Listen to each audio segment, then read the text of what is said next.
Today we're going to take an in-depth look at why avoidants tend to ignore you. And if you stick around until the end of this video, not only are you going to learn what the avoidant attachment style is, but you're going to learn about the paradox that lies at the heart of every single avoidant and really the core reasons for why they ignore you. And finally, the best way for you to handle an avoidant ignoring you. Let's get started. All right, so let's start at the top. What is an avoidant attachment style? Well, simply put, an avoidant attachment style is someone who has difficulty committing to their partners. It always seems as if that person's keeping you emotionally distant. You'll often find that they have like this idealized version of a partner that you can't ever live up to. They've convinced themselves that everyone should be independent in relationships, and any form of codependence tends to make them a little bit uncomfortable.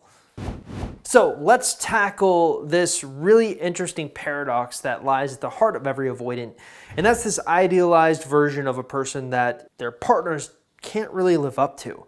You see, the paradox is that every single avoidant has this excessive need to be loved, but at the same time, too much love scares them away.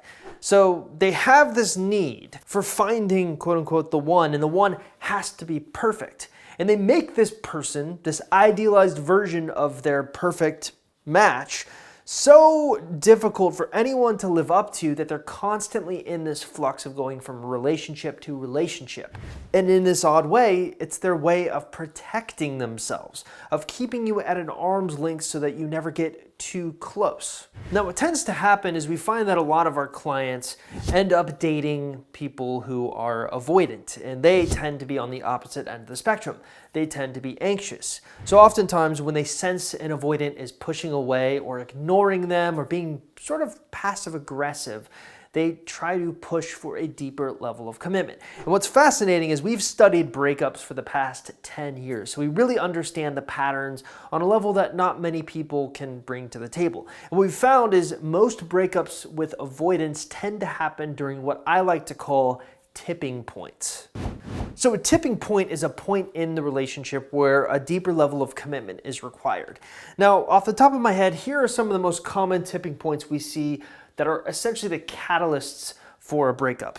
So that's if you ultimately are just dating and then you ask them to be in a relationship with you officially. That's a tipping point. Another tipping point is if you ask them for clarification on when marriage is going to happen. So maybe you have begun dating them and things seem to be going really well and you want to take it to the next level and just have the marriage talk. Not necessarily commit to it, but even having it can freak an avoidant out.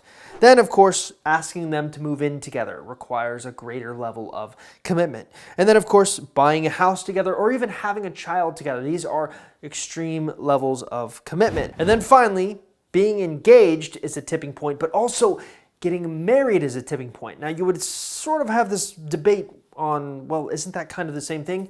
Not necessarily. Them proposing to you is you getting engaged. Them actually marrying you is actually going through the wedding.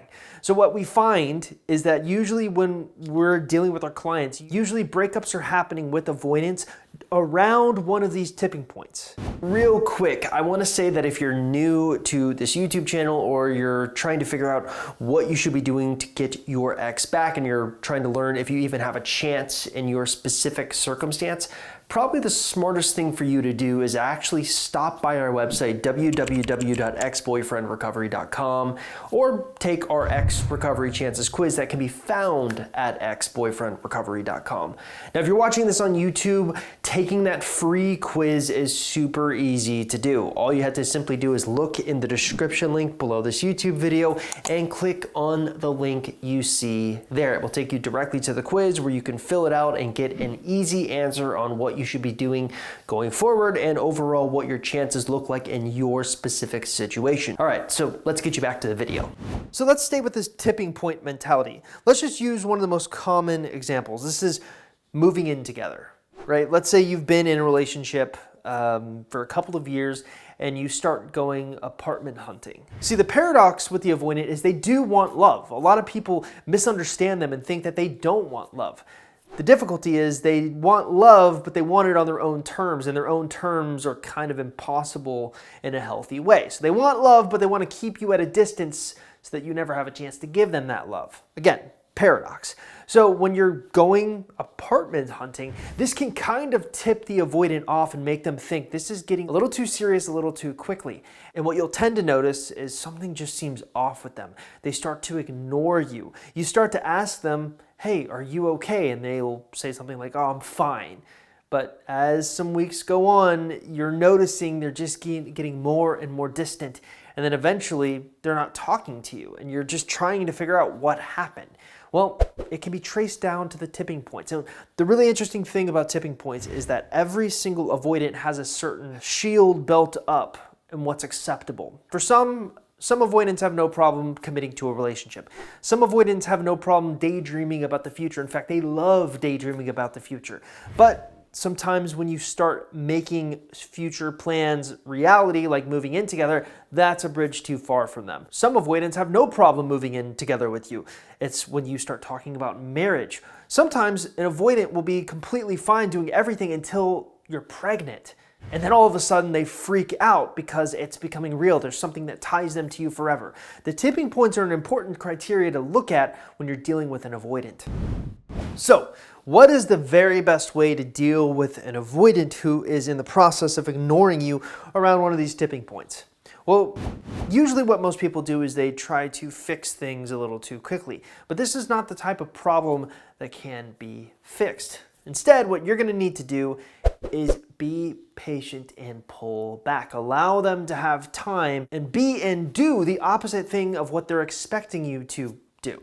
They're expecting you to freak out because, of course, you have anxious tendencies. You want to fix this relationship as much as possible. But what happens if you didn't? What happens if you just realized, hey, they got something going on, I'm going to give them their space?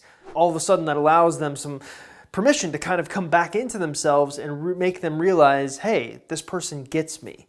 So your new mantra when dealing with someone who has an avoidant attachment style is, when they pull back, I'm gonna pull back. So when you sense them ignoring you, you don't really necessarily want to ignore them back. You're just gonna pull back. Give them some space before you reach out again, which is kind of the opposite of what you would be expecting to do. You probably are very action-oriented. When there's a problem in a relationship, you wanna sit there and be like, well, I wanna fix this. This is a problem. Well, the opposite is actually usually what works. And we've seen this work time and time again for our clients in some of the most devastating breakups you can imagine. So just give it a try. I'm pretty sure you're gonna be impressed with the results.